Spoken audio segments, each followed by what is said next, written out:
There is a particular kind of grief that does not look like grief. It does not weep. It does not collapse. It does not, in the years that follow a great loss, behave the way grief is supposed to behave. This kind of grief simply waits. It waits in the empty bedroom of a brother who never came home from the children's hospital. It waits in the silence of a mother who can no longer look at the daughter who survived. It waits in the slow, careful, ordinary motions of a young woman who is trying and failing to learn how to live without the one person who was supposed to grow old beside her. This is the story of a young woman in central France in the autumn of 1989, who was 19 years old when she did something that she would not, in the years that followed, be willing to describe in any detail. What can be said about it is this. She had been carrying for 12 years the weight of a small wooden coffin and a mother who had stopped speaking to her in any meaningful way. Her brother Philippe had died of leukemia at the age of 7. She had been 12 years old. She had not been a compatible bone marrow donor. She did not survive that night. For 4 minutes and 23 seconds, in the intensive care unit of a regional French hospital, the line on the cardiac monitor above her bed showed nothing. What she experienced during those 4 minutes is the reason this story is being told tonight. What her brother said to her, what he led her to, what the voice that was waiting beyond him told her she still had to do, is the reason she is still alive 37 years later, with 6 children of her own, working as a hospital volunteer who visits the families of children who are not coming home. If you have ever lost someone you do not know how to live without, stay with us.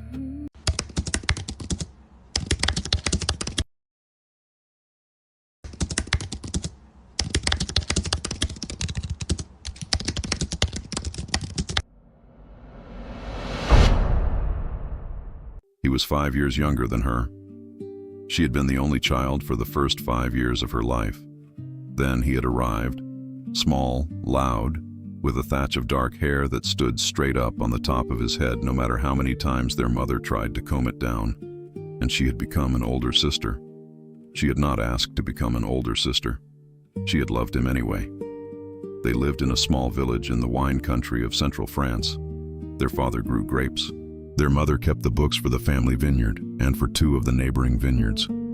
Their grandmother lived in a stone cottage 100 meters from the main house and made bread every Tuesday morning. Philippe followed her everywhere. He followed her into the vineyard rows during the long late summer afternoons when she was supposed to be helping with the pruning. He followed her down to the stream at the bottom of the lower field where she went to read the books their grandmother gave her. He followed her into the small wooden shed behind the house where she kept the secret things older sisters keep: folded letters, dried flowers, a small pencil drawing of a horse that she had made when she was 8 and was very proud of. He was, in the way younger brothers can sometimes be, the one person in the world who looked at her as if she were the most important person in any room. He was 6 when the bruises began to appear. They appeared first on his shins. Their mother thought he had fallen. He had not fallen. They appeared next on his upper arms, where small purple flowers bloomed under skin that should not have bloomed. Their mother brought him to the village doctor. The village doctor sent them to the regional hospital. The regional hospital sent them to a specialist in Tours. The specialist in Tours used a word that the children's mother had to ask him to repeat: leukemia, leukemia. He spent most of the next year in a hospital bed. His sister visited him on weekends. Their parents drove the 2 hours from the village to the children's ward in Tours every Saturday morning. They brought him drawings she had made for him. They brought him small wooden toys their grandmother carved at her kitchen table during the week. They brought him whatever piece of normal life they could fit into the small canvas bag. He was, the doctor said, responding to treatment. He was, the doctor said, holding his own. He was, the doctor said, going to need a bone marrow transplant. The marrow type they were looking for was rare. The pool of available donors in France in 1976 was small. International donor matching was, in those years, primitive in a way that is now hard to imagine. The hospital tested every member of the immediate family. The mother was not a match. The father was not a match. The grandmother was not a match. His sister, 12 years old, sitting in a small molded plastic chair in a hospital corridor in Tours, while a phlebotomist drew her blood, and a social worker explained to her in careful, age-appropriate words what they were testing for and what it would mean if she was the one, was not a match either. She was not a match. She was the closest of the four. She was not a match. He died 18 days after his 7th birthday. His sister was at home that morning. She was at home because the hospital had told their parents the day before that this was coming, and that the parents should be the ones who were there, and that the older sister should be allowed to remember her brother as he had been at the last weekend visit, 3 days earlier, when he had still been able to hold her hand.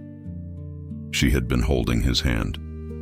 She had said something to him that she would not, for many years afterward, repeat to anyone.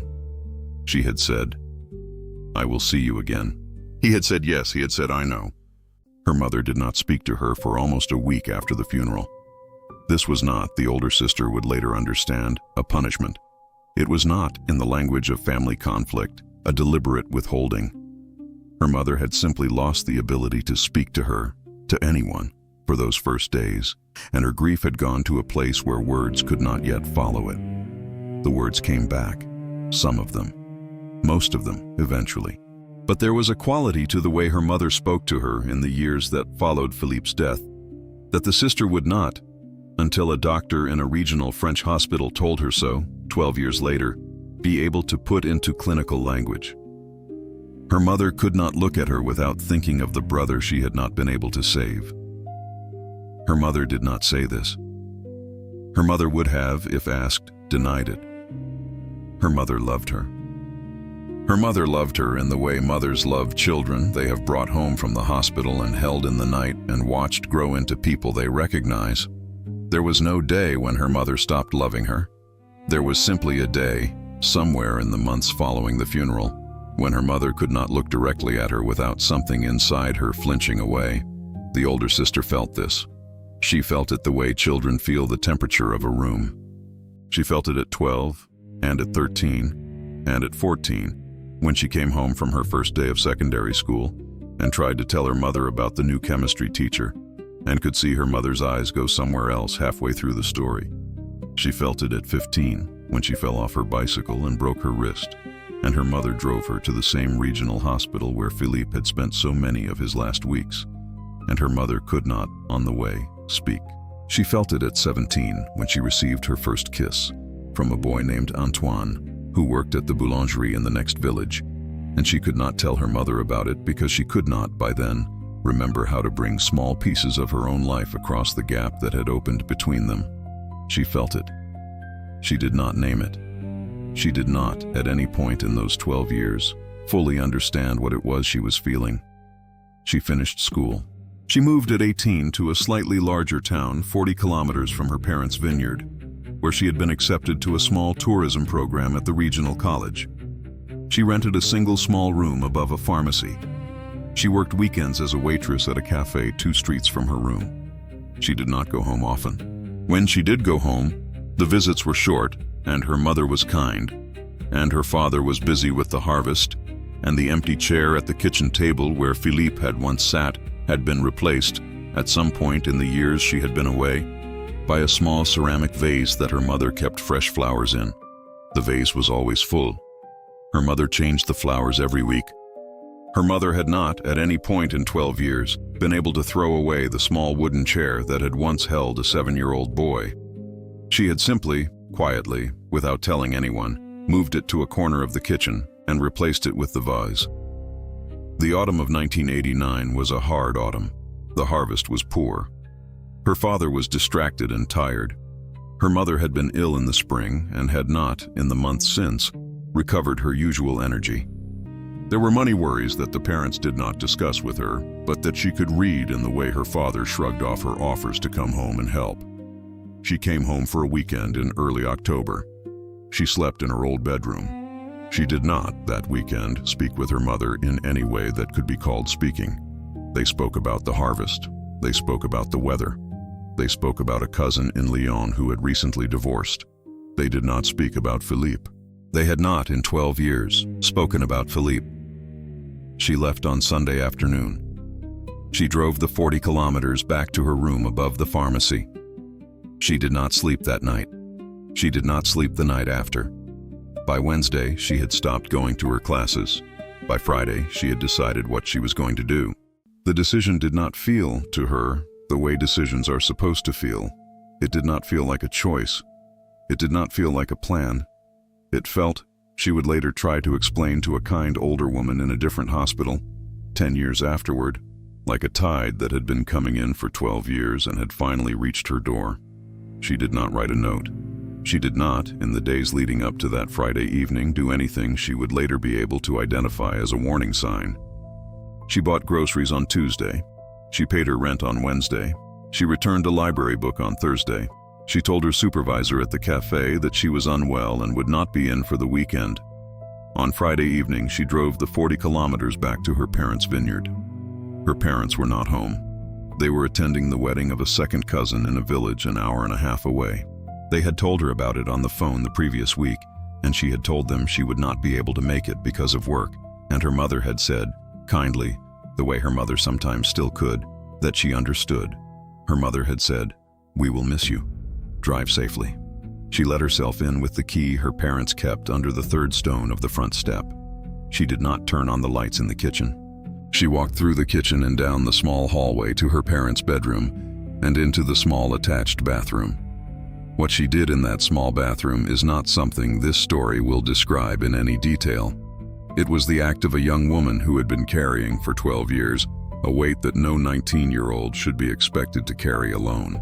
Afterward, she pulled a folded woolen blanket around herself on the small couch in the living room, because she was beginning to feel cold, and she did not want, in what she believed was the last hour of her life, to feel cold.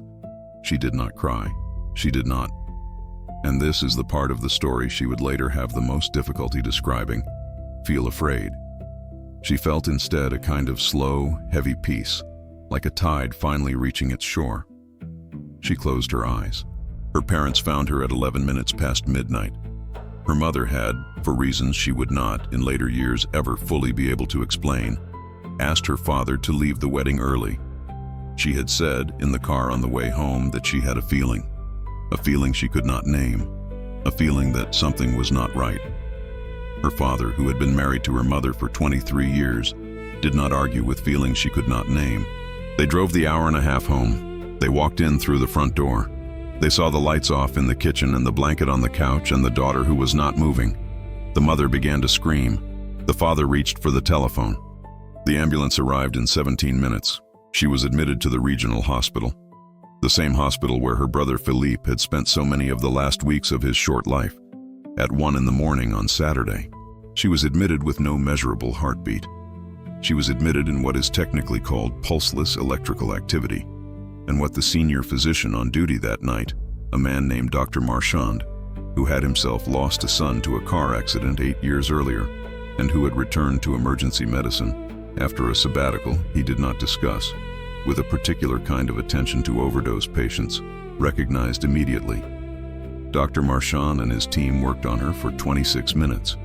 For 4 minutes and 23 seconds of those 26 minutes, the line on the cardiac monitor above her head was flat.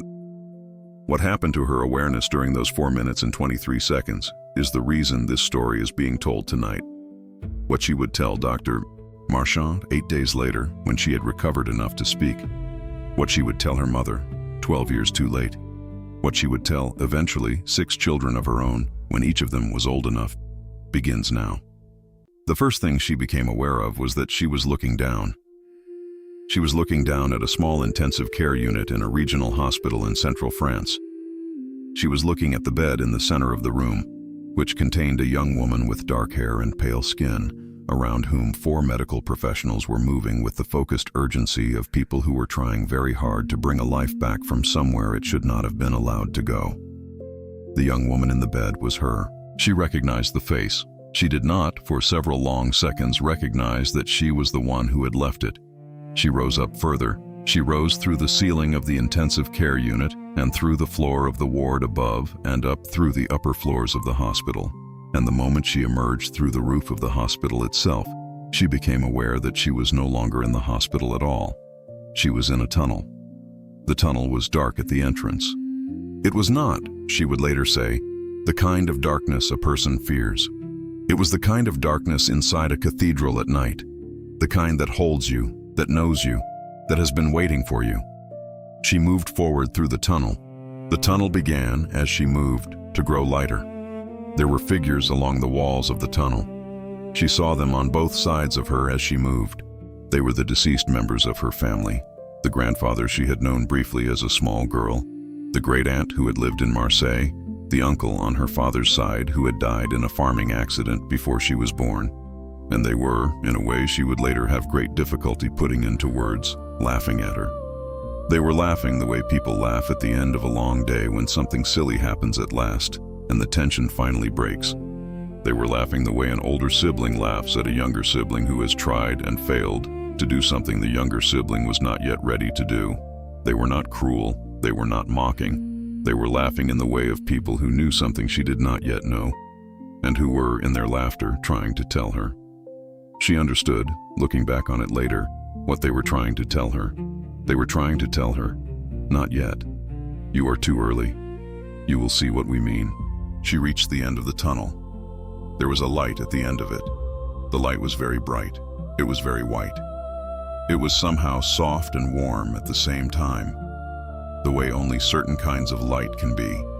The light of a snowfall, the light of a candle held close to skin, the light her grandmother's kitchen had at 6 in the morning when the bread was rising. She stood at the threshold of the light. She was about to step into it. A small hand took hers. She looked down. She looked down because the hand that had taken hers was a small hand, and the person beside her was a small person, and the small person beside her was her brother Philippe, who had died 12 years earlier at the age of 7, and who was, somehow, impossibly, exactly as she remembered him. He was 7 years old. He was wearing the same blue cotton sweater he had been wearing the last time she had visited him in the children's ward in Tours. He was not pale. He was not weak. He was not the small, fragile thing the leukemia had made of him in his last months. He was as he had been before. He was as he should have been. He looked up at her. He smiled at her. He did not say anything. He simply held her hand and walked her, slowly, carefully, with the patience of someone leading a younger sibling somewhere important, to the edge of the light. A voice came from inside the light. It was a male voice. It was a strong voice. It was not a cruel voice. It was the kind of voice that a parent uses to speak to a child who has done something very dangerous and who needs now to understand what has just happened. The voice said, "Why do you want to die?" She looked at her brother. Her brother was still smiling at her. Her brother was waiting for her to answer. She answered. She told the voice. And she would later be unable to explain how, in that place, she had been able to speak so completely, that the absence of her brother had become something she could no longer carry, that her mother had not been able to look at her since Philippe's death without flinching, that the silence of 12 years had become a weight she did not know how to set down. She told the voice the truth. The voice listened. The voice was silent for what felt to her like a very long time. She glanced in those silent seconds at things that did not seem to belong to her. She saw a woman being struck by a black motor car in a Paris street in 1929. She saw a young man in a German army uniform falling beside a wooden electrical pole in a French country lane in the late summer of 1944. She saw a figure she would later identify from a small statue in her grandmother's house as the Buddha, sitting in absolute stillness somewhere off to her right, watching her with neither approval nor disapproval, simply with the kind of patient kindness only very old beings have. She did not understand any of it. She did not in that moment need to. The voice spoke again. The voice said, "You have to go back." She tried to protest.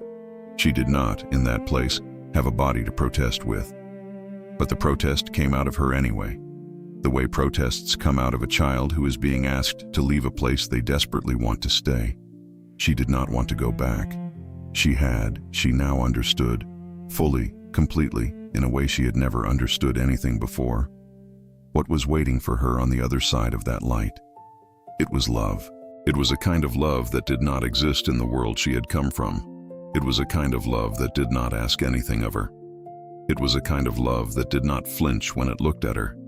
It was the opposite of every silence her mother had ever held in her direction. She wanted to step forward into it. The voice did not let her. The voice said, "You are going to have 6 children." She did not understand what this meant. She was 19 years old. She had no children. She had never seriously considered having children. The idea that she would have 6 of them was not, at that moment, an idea she could fit into anything she knew about her own life. The voice said, "You still have something to do for them." The voice said, "And for the others, the ones who will need you to remember what this place feels like." The voice said, "You have to go back." Her brother let go of her hand. This was, she would later say, the worst part of all of it. It was worse than the fact that she was being sent back. It was worse than the fact that the love was going to fade.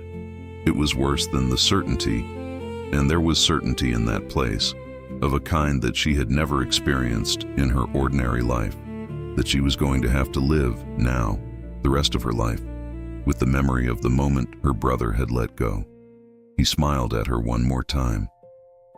He said, though again she had no body and there were no spoken words, something she would later phrase when she finally tried to explain it to her husband as, "I will see you again," the same words she had said to him 12 years earlier, beside the small white hospital bed in Tours.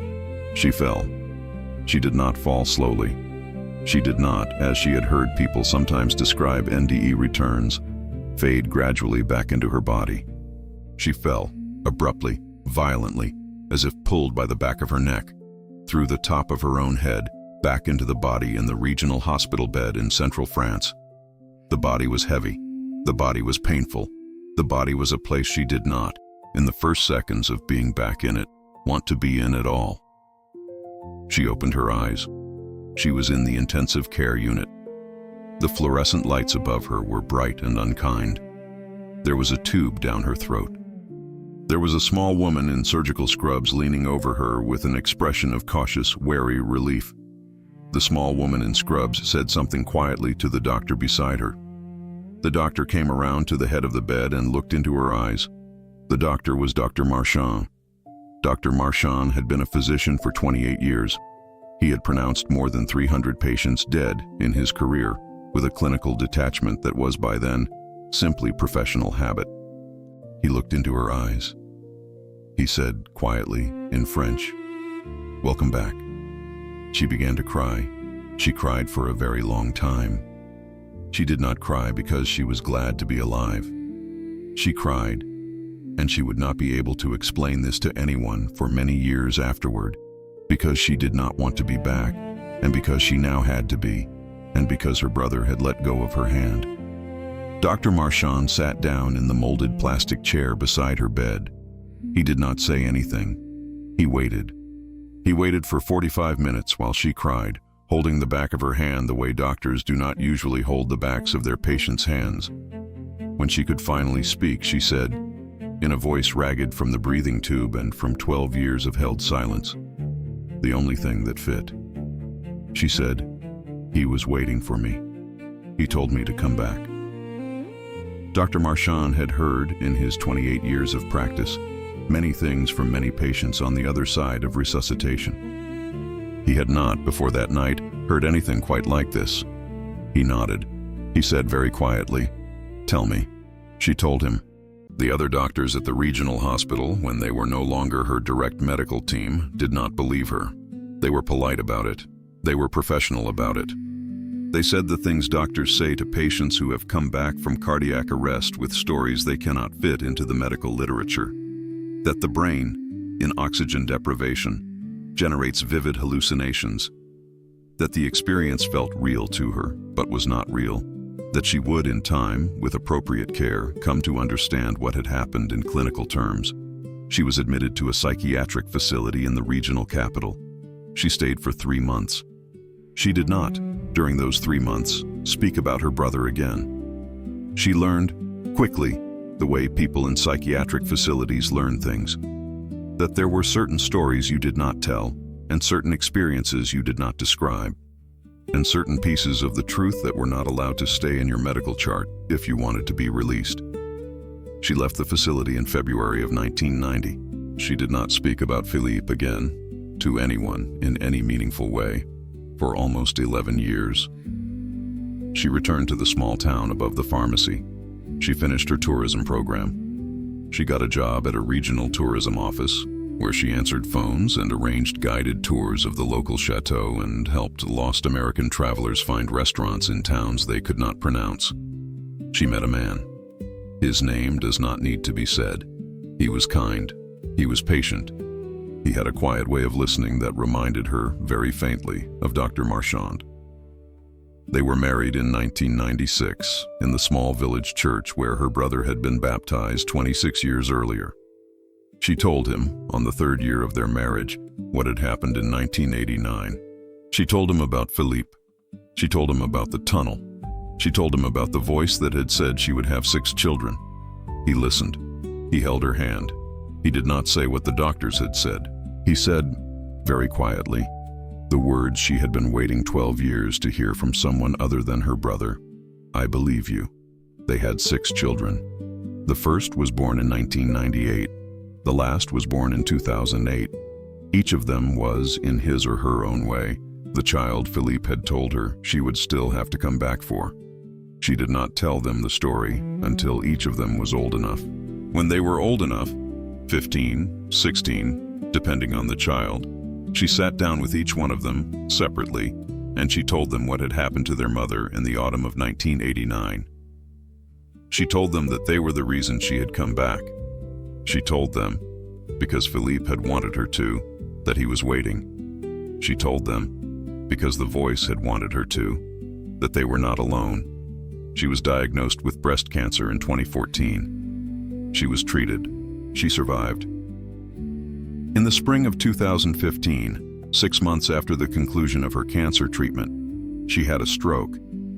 The stroke produced a second cardiac arrest and a second, briefer near-death experience, in which she found herself again in the same tunnel, with the same family members lined along its walls, and the same voice waiting at the end of it.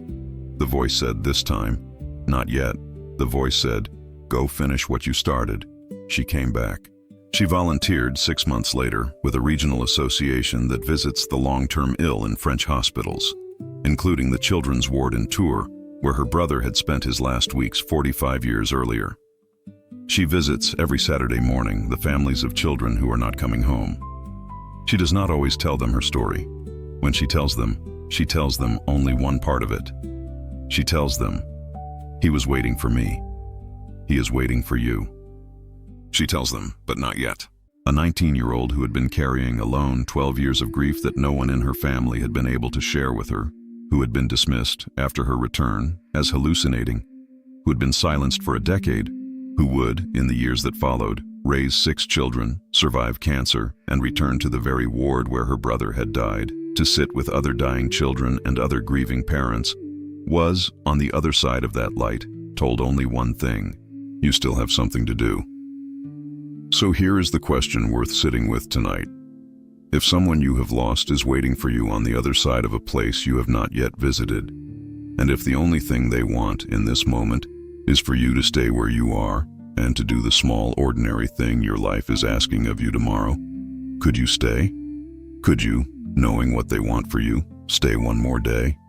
Could you stay one more week? Could you stay long enough for the people who are waiting for you on this side, the ones whose names you do not yet know, whose faces you have not yet seen, to find their way to you? If you have lost someone, share their name in the comments below. Tell us when. Tell us how you have been carrying them. Tell us what you would say to them if you could say it now. We read everyone. Stories shared here find the people who need them most. If this story brought you something tonight, comfort, recognition, the steady reminder that the ones we love are not as far from us as the silence sometimes makes them seem, take a moment to like this video. It tells the algorithm to bring stories like this one to other people who are, tonight, sitting beside their own grief, wondering if it is allowed to be carried this way. And if you want to walk this road with us, if you want more stories told the way this one was told with reverence and care, subscribe to the channel and ring the bell so you don't miss the next one. We post a new story every other day. Each one is rooted in a real account, told in the spirit of the soul who lived it. Until then, be the light. Some lanterns are meant to be passed,